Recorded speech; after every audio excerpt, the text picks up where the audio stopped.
2025 کو army chief general Asim Munir کے لیے بے پناہ دنیاوی کامیابیوں کا سال قرار دینا بے جانا ہوگا، کیونکہ اس برس وہ نہ صرف انڈیا کے خلاف جنگ میں کامیابی حاصل کرنے پر فیلڈ مارشل بنا دیے گئے، بلکہ انہیں چیف آف ڈیفنس فورسز کی ذمہ داریاں بھی سونپ دی گئیں۔ یوں وہ پاکستانی تاریخ کے طاقتور اور با اختیار ترین فوجی سربراہ بن گئے، جنہیں نہ صرف امریکی صدر ٹرمپ بلکہ پاکستان کی دونوں بڑی سیاسی جماعتوں یعنی پیپلز پارٹی اور مسلم لیگ نون کی حمایت بھی حاصل ہے۔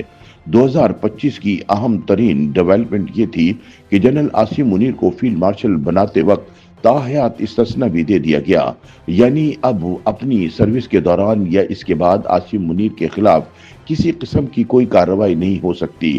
ویسے بھی اب آصم منیر طویل ترین عرصے تک آرمی چیف رہیں گے۔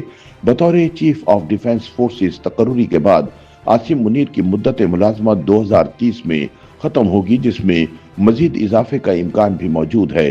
4 دسمبر 2025 کو جاری ہونے والے نوٹیفیکیشن کے مطابق فیلڈ مارشل آصم منیر آئندہ 5 سال تک بیک وقت پاکستان کے چیف آف ڈیفنس فورسز اور چیف آف آرمی سٹاف کے طور پر خدمات انجام دیں گے۔ اس طرح وہ بیک وقت 3 طاقتور ترین عسکری عہدوں پر تعینات رہیں گے۔ ایوان صدر کے مطابق ان کی مدت ملازمت 5 سال مقرر کی گئی ہے۔ یاد رہے کہ جنرل آصم منیر نومبر 2022 میں جنرل قمر جاوید باجوہ کی دوسری مدت ملازمت مکمل ہونے کے بعد آرمی چیف مقرر کیے گئے تھے۔ بعد ازاں وزیر اعظم شہباز شریف کی حکومت نے پاکستان آرمی ایکٹ میں ترمیم کرتے ہوئے آرمی چیف کی مدت ملازمت 3 سال سے بڑھا کر 5 سال کر دی تھی، جس کے تحت جنرل آصم منیر کی مدت ملازمت 2027 میں مکمل ہونا تھی۔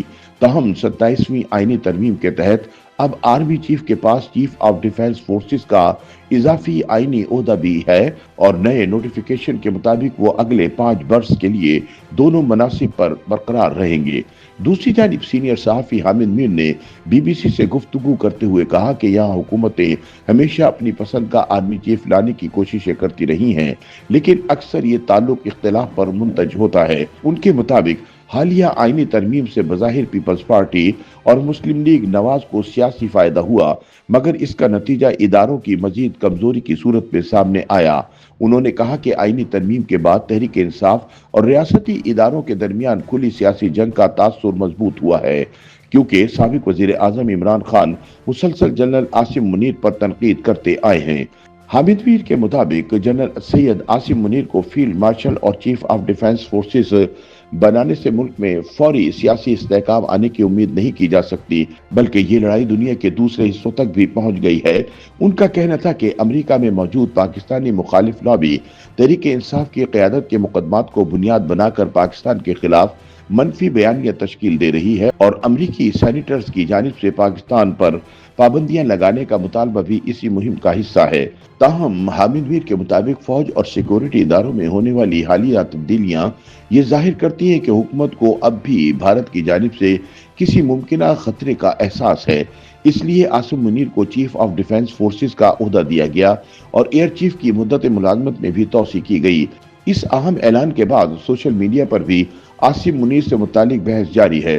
ایکس پر صارفین اس فیصلے کے سیاسی اور عسکری اثرات پر تبصرہ کر رہے ہیں۔ صارف عمر اظہر نے آصم منیر کی 2030 تک توسیع شدہ مدت کو غیر معمولی قرار دیتے ہوئے لکھا کہ پاکستانی تاریخ میں اس سے قبل کبھی کسی حاضر سروس آرمی چیف کو ایسی آئینی حیثیت یا مدت ملازمت میں اتنی بڑی توسیع نہیں ملی، اور یہ فیصلہ انہیں پاکستان کا تاریخ کا طویل ترین عرصے تک خدمات انجام دینے والا آرمی چیف بناتا ہے۔ ان کا کہنا تھا کہ field marshal general Asim Munir کی بطور چیف ڈیفنس فورسز تقرری نے ملکی سیاست میں تحریک انصاف کی رہی صحیح امیدیں بھی ختم کر دی ہیں۔ YouTube پر گوگلی نیوز دیکھنے کے لیے youtube.com کی سرچ بار میں googly news T V type کریں۔ گوگلی نیوز کے پیج پر سرخ رنگ کے سبسکرپشن والے بٹن پر کلک کرنا نہ بھولیے۔ YouTube پیج پر اپلوڈ ہونے والی ویڈیوز سے باخبر رہنے کے لیے بیل آئیکن پر کلک کیجیے۔ آپ کو ہر نئی ویڈیو کے بارے میں نوٹیفیکیشن موصول ہو جائے گا۔